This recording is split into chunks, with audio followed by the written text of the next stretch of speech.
وقت بہت ہو چکا ہے، لیکن ایک تصور بھی کلیئر کر دوں کہ قبر کا تصور، کئی روایات ہیں قبر کے حوالے سے، فشار قبر، منکر و نکیر کا سوال کہ 3 راتیں، اچھا کئی بیچاری مائیں، بیٹیاں، بیویاں شوہروں کو وصیت کرتی ہیں بیٹا جب مر جاؤں تو قبر کی پہلی رات بیٹھے رہنا، وہ کیوں گا مجھے خوف آئے گا، اندھیری رات ہے، قرآن پڑھتے رہنا، مجھے ڈر نہ لگے۔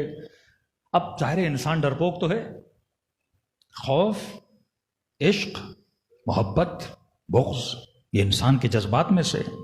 اب ظاہر ہے جب اتنے مردوں کو دفن کرنے جاتا ہے تو دیکھتا ہے اندھیری رات ہے، اندھیری قبر ہے، بچھو بھی دیکھ رہا ہے، کیڑے بھی نکل رہے ہیں، اب انسان ڈرتا ہے کہ بھائی اس میں چھوڑ کے بیٹے چلے جائیں گے، سب چلے جائیں گے، کیا واقعاً ہمارا وجود اس قبر کے اندر ہوتا ہے؟ کیا منکر و نکیر واقعاً اس مٹی کی قبر میں آتے ہیں؟ کیا فشار قبر اس مٹی کے اندر ہوتا ہے؟ اس میں علماء میں اختلاف ہے۔ علماء فرماتے ہیں نہیں، قبر سے مراد بھی عالم برزخ ہے، نہ یہ مٹی والی قبر۔ یہ مٹی والی قبر کس کے لیے ہے؟ جسم کے لیے۔ اور اللہ نے یہ حکم کیوں دیا کہ دفن کرو؟ یہ کیوں نہیں کہا جلا دو؟ یہ کیوں نہیں کہا کہ سمندر میں پھینکو؟ ہر چیز میں حکمت الہی ہے نا۔ کا ایک اصول پروردگار عالم ہے کہ ہر شے اپنے اصل کی طرف پلٹ کے جاتی ہے، ہر شے اپنے اصل کی طرف پلٹ کے جاتی ہے۔ جسم کا اصل کیا ہے؟ مٹی۔ کس سے بنا؟ مٹی سے بنا۔ نطفہ بنا، مضغہ بنا، علقہ بنا۔ نطفہ کیسے بنا؟ خون سے بنا۔ خون کیسے بنا؟ یہ پھل پودے آپ نے کھائے ہوئے، آپ کا خون بنا اور اس سے نطفہ بنا، مضغہ اور علقہ بنا۔ کیونکہ یہ مٹی سے بنا ہے، پلٹ کے کہاں جائے گا؟ مٹی کے اندر۔ پھر دوبارہ کیا بنے گا؟ مٹی بنے گا، پھر اسی مٹی سے درخت بنے گے، پھر انسانوں کے جسم بنتے رہیں گے۔ لیکن روح کہاں کی مخلوق ہے؟ مٹی کی نہیں ہے۔ جسم فرشی ہے، روح عرشی ہے۔ تو جو فرش سے بنا وہ فرش میں جائے گا، جو عرش سے بایا وہ واپس عرش کی طرف جائے گا۔ تبھی فرمایا انا للہ و انا الیہ راجعون، تم سب اللہ کی طرف سے، اور کہاں پلٹ کے جاؤ گے؟ دوبارہ اللہ کی طرف پلٹ کے چلے جاؤ گے۔ تو جو برزخ، لفظ برزخ یا لفظ قبر آتا ہے، اس سے مراد یہ قبر نہیں ہے۔ اس کی دلیل یہ ہے کہ مثلاً پھر تو ہندوؤں کے مزے ہی مزے ہیں بھائی، نہ فشار قبر ہے، نہ منکر و نکیر ہے، انہوں نے اٹھا کے مردے کو لکڑیوں میں ڈال کے جلا دیا، اب کہیں گے بک تو تم مسلمان، فشار قبر ہم نے تو جلا کے راکھ اڑا دی۔ تو ایسا تو نہیں ہے۔ جو جہازوں میں بیچارے پھٹ کے مر گئے، جو دریاؤں سمندروں میں ڈوب کے مر گئے، ان کی قبروں کا کیا ہوگا؟ پھر کیا مطلب قبر صرف اسی کی ہے جسے زمین میں دفن کر دیا گیا؟ تو نہیں میرے عزیز، ہر مرنے والے کی قبر ہے۔ وہ قبر سے مراد ہے عالم برزخ، فشار قبر سے مراد ہے عالم برزخ میں سے کیا کیا جائے گا؟ فشار کیا جائے گا۔ وقت تیزی سے گزر گیا۔ پہلی چیز بد اخلاقی، دوسری چیز چغل خوری، برائیاں کرنا، لوگوں کے گھروں کو خراب کرنے کے لیے کوئی ایسے کالے علم کا سہارا لینا۔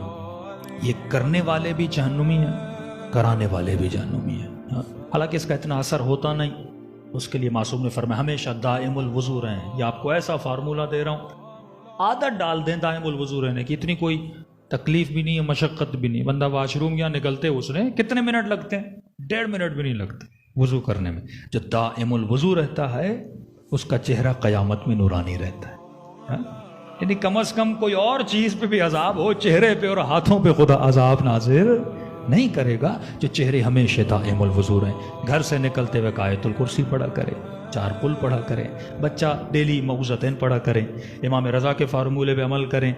ہرمل جو ہے اس کا دعا منیمم 1 ویک گھروں میں دعا دیا کریں، کیونکہ جو شیاطین اجنی ہیں وہ دعائیں سے بڑا بھاگتے ہیں، جراثیم ختم ہو جاتے ہیں گھر میں، اور بھی یہ اینٹی بیکٹیریا ہے، جتنے بیکٹیریا ہیں، مچھر ہیں، وہ بھی سارے دور ہو جاتے ہیں، گھروں میں نعمتیں آتی ہیں۔ تو گھروں کو اگر اسی طرح بنائے جس طرح اہل بیت علیہ الصلوۃ والسلام نے کہا، دنیا بھی آباد، آخرت بھی آباد۔ تیسری چیز جو فشار قبر لاتی ہے، معصوم فرماتے ہیں وہ بندہ جو اپنی نماز پڑھنے میں سست ہے، یہ فشار قبر لاتا ہے۔ تارک الصلاۃ تو اسلام کے دائرے سے خارج ہے، جو نماز کا منکر ہے وہ تو اس کی تو بات، جو سست ہے ساہون قرآن کہتا ہے نا، جو نماز میں سست ہیں۔ پھر یہ بھی حدیث ہے، اپنے رکوع کو لمبا کیا کرو، اللہ فشار قبر کو کیا کرتا ہے؟ کم کر دیتا ہے۔ تم انینے کے ساتھ نماز پڑھا کرو، اطمینان۔ چلو آپ مستحبات نہیں پڑھتے، واجبات ہی پڑھیں، لیکن سکون کے ساتھ۔ بعض لوگوں کی سورہ حمد ایسے ہوتی ہے جیسے کوئی پتہ نہیں جیٹ جا رہا ہے، اتنی اسپیڈ سے پڑھتے ہیں، نہ خود کو سمجھ آتا ہے بھائی اللہ کے حضور میں کھڑے ہو۔ ادب ہوتا ہے، بات کرنے کے بھی آداب ہوتے ہیں۔ تم انینے کے ساتھ، جو نماز میں سست ہیں، مثلا اتنی نماز کو لیٹ کرتا ہے، قضا کے قریب آتی ہے، پھر جا کے مصلی پہ کھڑا ہوتا ہے، یا کوئی مجبوری ہوتی ہے، نماز اس سے کیا ہو جاتی ہے؟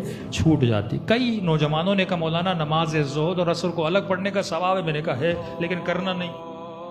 کہا مولانا کیوں؟ میں نے کہا کیوں؟ تمہیں عادت نہیں ہے، ظہر پڑھو گے عصر بھول ہی جاؤ گے، اور اکثر سے یہی ہوتا ہے عصر بھول جاتے کیونکہ آپ کو بچپن سے عادت نہیں ہے، آپ نے ایک ساتھ پڑھی ہے۔ اب واقعاً اتنا بندہ پابند ہے تو الگ بھی پڑھو، آپ اس کا ثواب کیا کر سکتے ہو؟ فضیلت کے وقت حاصل کر سکتے ہو۔ تو فرمائے اگر نبی کا صحابی معاذ ہے، لیکن نبی بتا رہے ہیں فشار قبر سے گزر رہا ہے، بیوی سے بد اخلاقی۔ اب بندہ کہے میں علی کا ماننے والا ہوں تو فشار قبر نہیں ہوگا، اور بیوی سے بد اخلاقی کرے، باپ سے بد اخلاقی کرے، ایسا نہیں ہے۔ لیکن ہاں کہا جب تک زندہ ہو ازالہ کرو، ابھی دروازے کھلے ہیں، آج مجلس سنی، گھر چلے جاؤ، اپنے اخلاق کو بہتر بناؤ، گھروں میں سکون آ جائے گا۔ ہاں اپنے نفس کو کچلو، ہاں ماں کے قدموں میں جا کے بیٹھ جاؤ، ماں آج تک جتنی غلطیاں ہوئی معاف کر دیں۔ باپ کے قدموں میں جا کے بیٹھ جاؤ، بیوی شوہر سے معافی مانگے، شوہر معذرت کر دے، آج تک جو غلطیاں آپ معاف کر دے۔ اس سے کیا ہوگا؟ آپ کا عجب، تکبر نیچے آئے گا، اور آپ خود کو عالم برزخ کے لیے کیا کرو گے؟ تیار کرو گے۔ اس زمین کو ہموار کرنا پڑتا ہے۔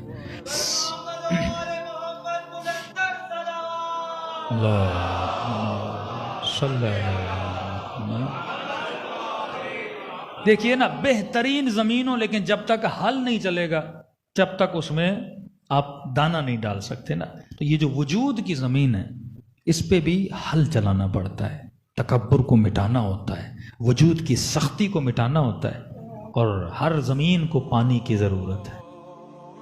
خدا نے بہترین پانی دیا آپ کو، ہاں دانہ ڈالو۔ فرمایا دو آنکھیں کبھی قیامت میں نہیں روتی۔ بولا کون سی؟ کہ ایک وہ آنکھ جو اپنے گناہوں پہ روتی ہے۔ یہ توبہ کے جو آنسو ہے نا، اتنی روایات ہیں معصومین سے، میں اکثر دعائے کمیل میں اس روایت کا ذکر کرتا ہوں۔ کہتے ہیں ایک مومن تھا،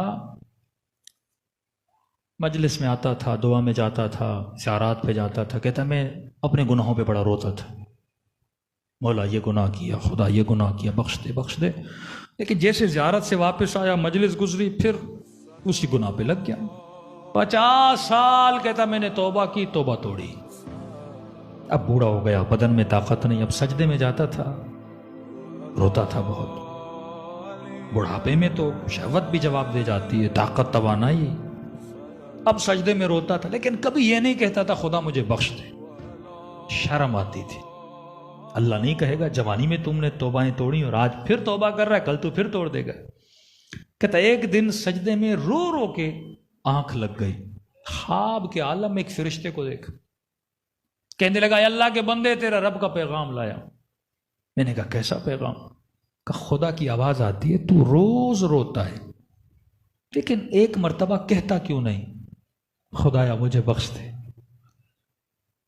تو یہ کہتا ہے کہ میں کس منہ سے کہوں، 50 سال میں نے توبہ توڑی ہے، پتہ نہیں میرا خدا بخشے نہ بخشے۔ ایسا جملہ اس فرشتے نے اسے کہا کہ تیرے رب کا پیغام لایا ہوں۔ اللہ کہتے اگر 1000 سال بھی توبہ توڑی ہے نا امید نہیں ہونا، پھر بھی آجا میں تیرے گناہوں کو بخشوں گا۔ پھر وہی جملہ جو معصوم کی حدیث کا جملہ ہے، اس فرشتے نے کہا کہ رب کی آواز آتی ہے میرے گنہگار بندے، مجھے تیرے رونے کی آواز اپنے ملائکوں کی تسبیح سے زیادہ پسند ہے۔ اس قدر خدا منتا، تبھی تو عشق علی اور عشق اہل بیت تو آپ دیکھیں، صحیفہ سجادیہ، دعائے کمیل، دعائے عرفات تو آپ دیکھیں کس قدر عشق کے ساتھ اہل بیت اللہ سے باتیں کرتے ہیں، کیونکہ اللہ عاشق ہے۔ وَضْحَكُوا قَلِيلًا وَابْكُوا كَثِيرًا، اللہ کو رونا اچھا لگتا ہے۔ بندہ جب اس کے سامنے ذلیل ہو کے جاتا ہے اچھا لگتا ہے.